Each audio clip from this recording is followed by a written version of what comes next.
Hi guys, my name is Blake. Welcome.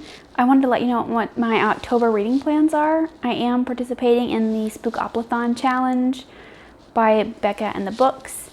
I have never done the Bookopoly before, but I have really wanted to, and October is my favorite month, so I thought that this would be the perfect time, and I wanted to try it out. I decided to do 7 rolls, and I ended up with 2 doubles, so I ended up with 9 prompts to complete, which I think is manageable because I have been reading about 9-10 books every month for the last few months. So I think that is a manageable number, and I'm really excited about these. I have been saving them all year for the month of October, so let's get into them. Okay, so here we are. I'm this little guy. I have a ton of board games with dice, but I haven't been able to go through all the boxes since I've moved. So I just have tons of boxes and I don't know where the board games are. So I'm just using this little online dice roller.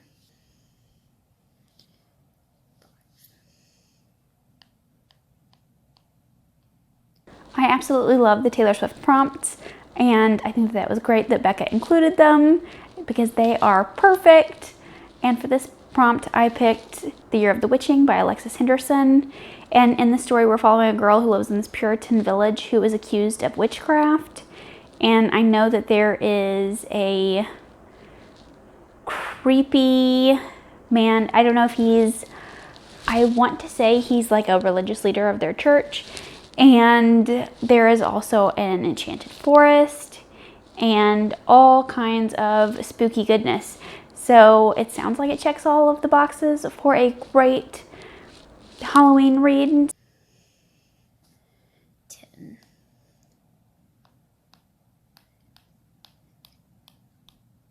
10. Are we out of the woods yet? Another Taylor Swift prompt. Yes, this is what I wanted. Read a book set in the woods, forest, or a rural, country, isolated location, or a book with trees on the cover. And then I got another Taylor Swift prompt, which I was extremely excited about. And I decided to pick up Mythico Wood. And I have never heard anybody on BookTube talk about this one. I have seen a lot of people talk about it in Reddit though. I have seen people to say it's one of the most unusual books they've ever read. And the synopsis on the back is very minimal. It's only 3 sentences.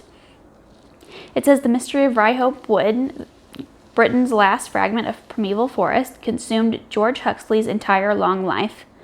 Now, after his death, his sons have taken up his work, but what they discover is numinous and perilous beyond all expectation. So, I'm intrigued. I know that it is an enchanted forest of some kind. I'm really hoping to just get swept up in this book. It's got this I really like the font. It's like bold font, and it looks almost like it's like written with a quill, you know, that type of like font of, I don't know, I just really like it. It's like giving me fall vibes. It also won the World Fantasy Award, which I just saw, so that's interesting. So I have to roll again. 4. And this one is Daphne du Maurier. And the next square that I landed on was the Daphne du Maurier. I have not read Rebecca yet, but the hold list for my library is insane. It's several months to check it out, and I have like checked it regularly, and it's like the wait just gets longer and longer. So I don't think I'll be reading that one this year, but instead I decided to pick up The 13th Tale by Diane Setterfield. And I saw Reagan from Proust Project read this one recently, and she described it as being a perfect story where there was a bunch of weird things happening. She said it was great for the fall season. And we're following this young writer who is interviewing someone about this story that they wrote. And there are a lot of secrets about their past. And one of the blurbs on here says, "Pitch Perfect, a first-rate mystery that lovingly invokes both Jane Eyre and Rebecca." So that's perfect. Roll number 4. I have 7 again. 1, 2, 3, 4, 5. I'm sad I didn't get that Taylor Swift one. It's fine. This is the Toffee Apple prompt. For this prompt, a book that's going to suck you in, I think I'm going to leave this one open for a mood read. I am never really sure when a book is going to suck me in until I feel like I'm in the mood for something and I pick up something randomly. I feel like those are kind of the best books, when you just randomly pick one and then you just get sucked into it because you're in a certain particular type of mood. So I'm going to just leave this one for now as a mood read and move into the next one. My 5th roll is 3. Pumpkin Spice, which was the Pumpkin Spice book, which was a spicy read. And for this one, I'm going to go with Certain Dark Things by Sylvia Moreno Garcia. I don't know why, but I'm always in like an urban fantasy mood in the fall. Like it's one of two ways. I either want to read all of the epic fantasy or I want to read urban fantasy. And I think that this one definitely fits the bill.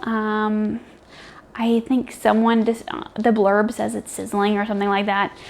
I don't actually own this book. It's on my Kindle, so I haven't actually looked at the cover in a while. But I think that we're following a detective and there are vampires. And that's all I know, and that's all I need to know. And I have found that Sylvia Moreno Garcia writes some of the best Gothic stories. I have only read 2 of them so far, but both of them were hits for me, and I wish that I had read them during spooky season. Prompt 5, 8. I missed the Taylor Swift prompt again. No.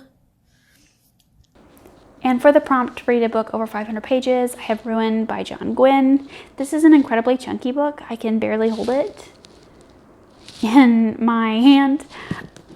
I think I'm going to chisel away at this one over the course of the month because it is extremely large. I didn't really care for the first one. I loved the second one. I'm hoping that this book will continue that trajectory where I enjoy this book more than the last. And hopefully I will read this one as quickly as I read through the second one. I read book 2 in 2 days, which is very unusual for me, especially books of this size. I normally like to break them up over a period of time, but for some reason I was just hooked, and I'm hoping that will be the case with this one. Roll number 6, 12. 1, 2, 3, 4, 5, 6, 7, 8, 9, 10. For this one, I have The Nature of Witches.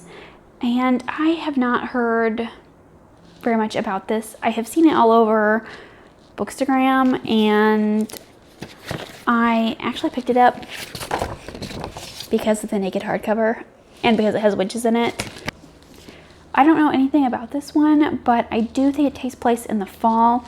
I have seen it on a lot of fall recommendations on the Instagram shorts or reels or whatever. So I thought that I would pick this one up. I'm not sure I'm going to like it though. I think this is the one I'm most nervous about on this list because it is a YA book, and for some reason YA has just not been working for me this year, but I'm hoping that maybe this one will be the one to turn that around. Doubles in this round. 8.